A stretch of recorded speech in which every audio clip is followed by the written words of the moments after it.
Gauri Suryavanshi S मराठीमध्ये आपलं स्वागत. वळूया आजच्या बातमीकडे. नवीन राजकारणाला आम्ही असा संदेश देतो की राजकारण करा, हे मैत्रीपूर्ण करा, प्रेमाचं करा, द्वेषाचं करू नका. कोणी काय आमदार खासदार मंत्री काही राहत नाही, ते कधीतरी पडतातच आहे. पण तुम्ही भान ठेवा का आपला सहकारी मित्र त्याला प्रेमाने वागा, त्यांचे पण काम करा. इगतपुरी जिल्हा नाशिक येथील असलेले दोन माजी आमदार पांडुरंग गांगड आणि माजी आमदार शिवाराम झोले हे दोन बालपणीचे दोघे मित्र खूप चांगले मित्र असून आजही त्यांच्या मैत्रीची मिसाल ही पूर्ण जिल्हा देत असतो. आज ते 1 ऑक्टोबर रोजी विधान भवन मुंबई येथे नामदार नरहरी झिरवाळ यांना भेटण्यासाठी आले असता त्यांची प्रतिक्रिया जाणून घेतली आमच्या प्रतिनिधींनी. तर जाणून घेऊया. आज मुंबई या ठिकाणी नामदार झिरवाळ साहेब यांना भेटण्यासाठी माझे सहकारी आणि मित्र माझे आमदार गांगड बाबा आणि मी स्वतः झिरवाळ साहेबांना सुरुची या बंगल्यावर भेटण्यासाठी आम्ही दोघं आलोत. राज्यामध्ये धनगर समाज हा नाहक काही कारण नसताना सुप्रीम कोर्टानं सुद्धा धनगरांना आदिवासीचं आरक्षण देऊ नये म्हणून असा निकाल दिला असताना सुद्धा त्यांचे काही पुढारी राजकीय स्वार्थापोटी धनगर समाजाला चुकीच्या मार्गावर नेतात आणि राजकारणासाठी त्यांना रस्त्यावर उतरतात, उपोषणे करतात. हे चुकीचं आहे. धनगर हे कधी आदिवासी होऊ शकत नाही. आदिवासी हा डोंगराळ दऱ्याखोऱ्याच्या सह्याद्रीच्या रांगेमध्ये राहतो आणि धनगर हे सांगली सोलापूर उसाचा भाग असणारे श्रीमंत लोक आहेत. काही धनगर थोड्याशा मेंढ्या घेऊन जातात, त्या मेंढपाळाच्या नावावर हे धनगरला आरक्षण मागतात. हे अत्यंत चुकीचं आहे. त्यांना राज्य सरकारनं 3.5% आरक्षण ऑलरेडी दिलेलंच आहे. 3.5% असताना तुम्ही आमच्या आदिवासीमध्ये येताच कसं, बळजबरी कसं करता? डॉक्टर बाबासाहेब आंबेडकरांनी जी राज्यघटना लिहिली ती अत्यंत योग्य आणि रास्त आहे आणि त्यांच्यामध्ये धनगर हा शब्द नाहीच आहे. पण धनगरांचा साधर्म्य साधून ते आरक्षण मागतात, हे चुकीचं आहे. ते आम्ही राज्यातले आदिवासी कधी यशस्वी होऊ देणार नाही. आज माझे सहकारी गांगड बाबा आलेत, आम्हाला साहेबांना भेटायचे. साहेबांनी सुद्धा काल चांगला उपोषण केलं. मुख्यमंत्र्यांनी त्यांना आश्वासन दिलं का धनगड हे आदिवासीमध्ये येणार नाही, काय काळजी करू नका.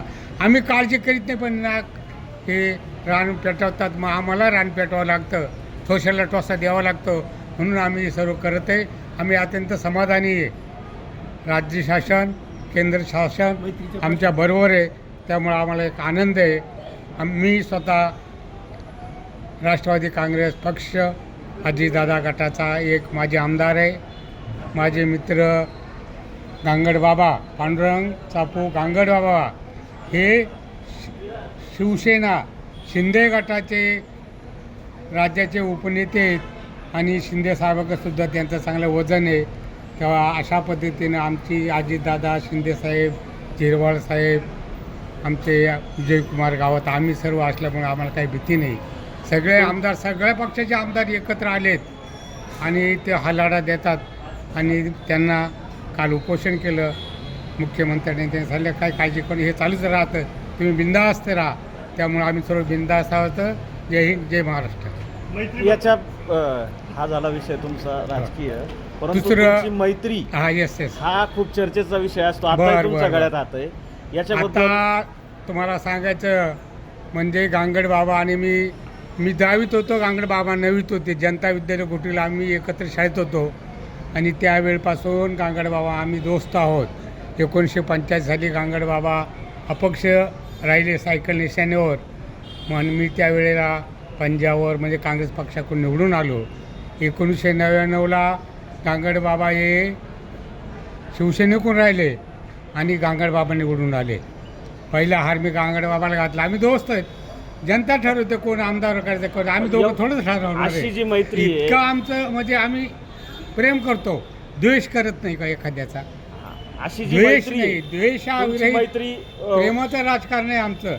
जनता ज्यांचा निर्णय घेईल ते काय निकाल देते ते आम्हाला दोघांनाही मान्य आहे. आता- त्यावेळी एक वेळेला मी आमदार झालो, एक वेळेला भावा आमदार झाले. आम्ही दोघं वेगवेगळ्या पक्षात, पण आता आम्ही दोघं युतीमध्ये आहोत. त्यामुळे आमची युती एकदम पण मैत्री कायम आहे. मैत्री कायम आहे. राजकारणचा काही या मैत्रीशी आड येत आता नाही. ज्या पद्धतीने राजकारण होतंय हो. आपण बघतो, द्वेषाचं राजकारण केलं जातं, तर तुमची मैत्री हा एक उत्तम उदाहरण आहे. तर आताच्या नवीन राजकारण्यांना काही तुम्ही संदेश द्याल का? नवीन राजकारणाला आम्ही असा संदेश देतो की राजकारण करा, हे मैत्रीपूर्ण करा, प्रेमाचं करा, द्वेषाचं करू नका. कोणी काही कायम आमदार खासदार मंत्री काही राहत नाही, ते कधीतरी पडतातच आहे. पण तुम्ही भान ठेवा का आपला सहकारी मित्र त्याला प्रेमानं वागा, त्यांचे पण काम करा. आता हे सर्व आमचा उदाहरण घेऊन जर राज्यात कोणी वागलं तर निश्चितच या राज्याला चांगले दिवस येतील. हाही याच्यापेक्षा चांगले दिवस येतील. तेव्हा आपण सर्वांनी प्रेमानं वागावं असं माझी आपल्याला आणि जनतेला, सामान्य जनतेला आमच्या दोघांमार्फत विनंती आहे. Bureau report S Marathi news, Mumbai. अशाच नवीन ताज्या घडामोडी जाणून घेण्यासाठी आमच्या एस मराठी न्यूज चॅनलला लाईक करा, शेअर करा, सबस्क्राईब करा आणि बेल आयकॉनला क्लिक करायला विसरू नका.